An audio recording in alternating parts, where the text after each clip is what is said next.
Bu insonlar o'zlarini birorta ham mahsulotini sotishmasdan turib milliardlab ishlab topishdi. Oddiygina kitob va diska sotishdan boshlangan loyiha millionlab pullar olib keladigan biznesga aylandi. G'arbda ishlab chiqilgan eng yaxshi g'oyalarni olib, ular Rossiya uchun o'z Amazonni yaratishdi. Ammo hammasi shu qadar nozik ediki, bitta noto'g'ri qadam butun tizimni ag'darib yuborishi mumkin edi. Qanaqa qilib fantastika janriga bo'lgan qiziqish Rossiyadagi eng yirik marketplace'lardan birini yaratishga olib keldi? Nima uchun loyiha asoschilari muvaffaqiyatga bir qadam qolganda kompaniyani tark etishdi? Rahbarlar kengashidagi tortishuvlar, o'nlab milliardlik zararli, xavfli va bahsli reklama qarorlari, bularning barchasi Rossiyaning eng yirik marketplace'lardan biri bo'lgan Ozon atrofida aylanadi. Bugun Ozonning yaratilishi va rivojlanishi haqidagi haqiqiy hikoyani Biznes Fenomen loyihasida tomosha qilasiz. Shu sabab hoziroq kanalga obuna bo'ling va like bosishni esdan chiqarmang. Agar siz oddiygina hobbidan milliardli biznes qilib bo'lmaydi deb o'ylasangiz, demak siz Ozon tarixi bilan hali ham tanish emassiz. Dmitriy Rudakov bolaligidan ikki narsaga qattiq qiziqqan: fantastika janridagi kitoblarga va har qanday ma'lumotni tizimlarga, jadvallarga solishga. 1980-yillarda bu qiziqishlar amalda hech qanday qiymatga ega emasdi. Lekin internet davri kelgach, aynan shu ikki xususiyat ulkan kompaniyani poydevoriga aylandi. Ozon asoschilari deyarli bir vaqtda tug'ilishgan, lekin minglab kilometrlar uzoqda. Aleksandr Yegorov Leningraddan, Dmitriy Rudakov esa haqiqiy sibirlik bo'lgan. Ularning bolaligi haqida deyarli hech narsa ma'lum emas. To ikkalasi ham Leningrad aviatsiya asbobsozlik institutiga kirgunlariga qadar. Ikkalasi ham avtomatlashtirilgan loyihalash tizimlari kafedrasini tugatishgan. Aviatsiya ular uchun emasligini tez anglab, yosh mutaxassislar o'z bilimlarini boshqa sohalarda qo'llash yo'llarini izlay boshlashdi. 90-yillar boshida telekommunikatsiya va aloqa sohasi jadal rivojlana boshladi. Rossiyada texnik inqilob kechikib borardi, lekin G'arbda iqtidorli muhandislarga katta pul to'lashga tayyor edilar. Buni anglagan Rudakov, Yegorov va ularga qo'shilgan Viktor Kozlov Airsoft kompaniyasini tashkil qilishadi. Kompaniya web loyihalar yaratish bilan shug'ullanadi va boshidanoq xorijiy mijozdagi yo'naladi. Biznes tezda foyda keltira boshlaydi. To'lovli valyutada kontraktlar Rossiya bozoriga nisbatan 5 barobar qimmat. O'sha paytda $150 maosh rossiyaliklar uchun katta pul edi. Chet elliklar esa $2000 osongina to'lashardi. Hatto nima uchun sifatli texnologik ish uchun shunchalik arzon so'rayotganlariga hayron qolishardi. Yevropalik dasturchilar esa oyiga $10,000 dan kamiga ishlashni ham istashmasdi. Valyuta kursining o'sish fonida uchli tez boyib boradi. Lekin ular ortiqcha pulni sarflash o'rniga yangi loyihaga yo'naltirishni istashadi. Bu safar o'zlari uchun. Xullas, tanlov ikki yo'nalish orasida edi: avtoehtiyot qismlar savdosi yoki kitob savdosi. Pul faqat bittasiga yetardi. Yakunda kitob tanlandi. Sabablari oddiy. Bu g'oyani Rudakovning otasi taklif qiladi. Dmitriyning o'zi esa fantastika janrining ashaddiy muxlisi edi. Aynan shu baza keyinchalik mamlakatdagi eng yirik marketplace'lardan biriga aylanadi.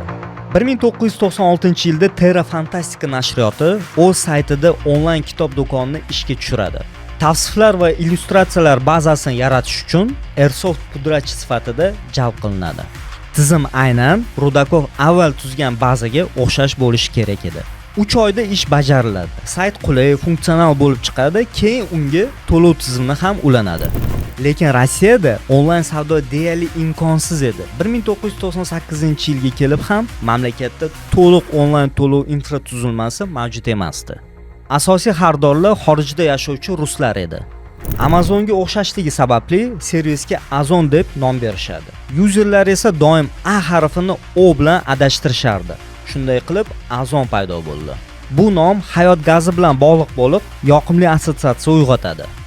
1998-yil 9-aprelda sayt rasman ishga tushadi. Avvaliga kitoblar, keyin video kassetalar, disklar, birinchi kunlarda buyurtmalar yog'ila boshlaydi. Lekin ortidan Rossiyada qora seshanba default sodir bo'ladi. Butun biznes muhiti titrab ketadi. Terra Fantastika bunga chidolmaydi. Fantastikaga talab tushib ketadi. Real hayot fantastlar yozgandan ham qo'rqinchli edi. Nashriyot bankrot bo'ladi. Airsoft esa aksincha valyuta kursining keskin o'sishi hisobiga ulkan foyda ko'radi. Shunday qilib, Rudakov, Yegorov va Kozlov saytni to'liq sotib olishadi. 1998-yilda Airsoft Ozonning yagona egasiga aylanadi. Biznes tez o'sadi. Ozon Bank karta to'lovlarini joriy etgan ilk servislardan biri bo'ladi. Texnik imkoniyatlar yaxshilanadi, lekin talab baribir ulardan oshadi. Ba'zan logistika va jarayonlarni tartibga solish uchun bir necha kun buyurtmalar qabul qilishni to'xtatishga to'g'ri keladi. Shunga qaramay, noyabr oyida rekord qo'yiladi. 200 ming rubl aylanma. 1999-yilga kelib saytda 10 mingta foydalanuvchi bor edi. Asoschilar biznesni kengaytirish haqida o'ylay boshlaydi, lekin banklar kulishadi. Internet do'kon g'oyasi ularga fantastika deb tuyuladi. Shu yil Ozon Airsoft tarkibidan chiqariladi va Kiprda yangi yuridik shaxs orqali qayta tashkil qilinadi. Invest maslahatchilar paydo bo'ladi, venture mablag'lari qidiriladi, 120 kunda 90 ta uchrashuv va nihoyat investitsiya topiladi. Birinchi investor Runet Holdings 1.8 million dollarga aksiyalar sotib oladi. Yana 1.2 million dollar qo'shimcha sarmoya va'da qiladi. Leonid Boguslavskiyning aytishicha, uning o'zi Ozonga ishonmagan, xuddi Yandexga kabi. Lekin aynan shu loyihalar fondga eng katta foyda keltiradi. Biroq investorlar va asoschilar Ozon kelajagini turlicha ko'ra boshlashadi. Mojarolar chiqadi. Masalan, do'kon ichida yalang'och yigit yurib, tovar tanlaydigan reklama roligi. Byudjet 300 ming dollar. Asoschilar bunga tushunmaydi.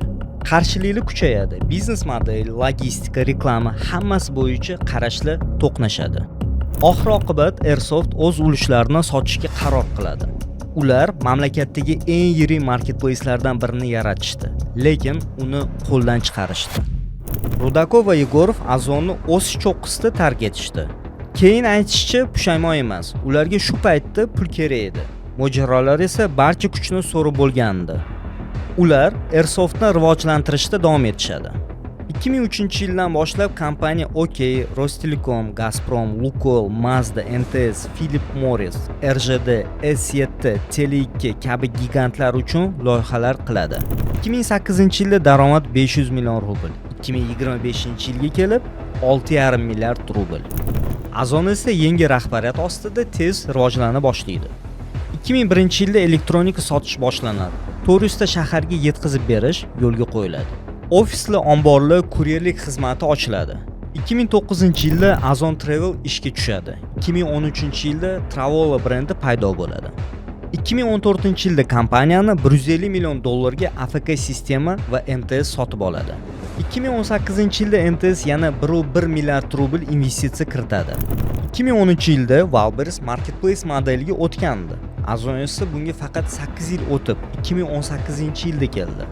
Endi sayt daromadni o'z savdolaridan ham, sotuvchilardan olinadigan komissiyadan ham 3%-15% oralig'ida oladi. 2024-yilda 600 milliard rubl daromadga qaramay, kompaniya 50 milliarddan ortiq zarar ko'rsatadi. Bu mamlakat bo'yicha eng zararli kompaniyalardan 3-o'rinda edi. Asosiy sabab marketing va kreditlar. Faqat reklamaning o'ziga 49 milliard rubl xarajat qilishadi. Ammo investorlar bunga xavotirlanmaydi. Ozon infratuzilmaga ulkan mablag' kiritgan. 170 plus saralash markazlari, 65 ming buyurtma berish punktlari, 3,6 million kvadrat metr logistika. Moliyaviy direktor Igor Gerasimov kompaniya 2-3 yil ichida foydaga chiqishi mumkinligini aytdi. Yaqinda kompaniyada yangi yirik aksiyador paydo bo'ldi. Leta Capital asoschisi Aleksandr Chachev. 2020-yilda Ozon New York va Moskva birjalarida IPO o'tkazdi. Birinchi kunda aksiyalar 42% ga oshib, 1,2 milliard dollar jalb qilindi. 2021-yilda kompaniya bank sotib olib, Yekon bankni yaratdi. Bu chegirmalar, cashback, tranzaksiyalarni yaxshilash, past komissiyalar va yangi moliyaviy xizmatlarni yo'lga qo'yishga imkon berdi. Fintech va reklama yo'nalishlarida Ozon Wildberries'dan o'tib ketdi. 2024-yilda marketplace 50 million xaridor uchun 1,4 milliard buyurtma yetkazdi. Platformada 600 mingdan ortiq sotuvchi va 250 million mahsulot mavjud edi. 2025-yil aprelda Ozon Sergey Galitskiy asos solgan Krasnodar futbol klubining homiysiga aylandi. Kompaniya faqat tovar sotmayapti, u infratuzilma quryapti. Xo'sh, Ozonni nimalar kuchli qilgan? Birinchisi texnologiya, ikkinchisi logistika va uchinchisi ekotizim. Shu uchlik Ozonni Rossiya onlayn bozorida yetakchiga aylantirdi. Bu biznes fenomen loyihasi. Faqat shu yerdagina biznes bo'yicha eksklyuziv kontentlarni tomosha qila olasiz. Agar siz bizneslar tarixi va muvaffaqiyat siri haqida bilishni xohlasangiz, kanalga obuna bo'ling. Keyingi videolarda ko'rishguncha, xayr.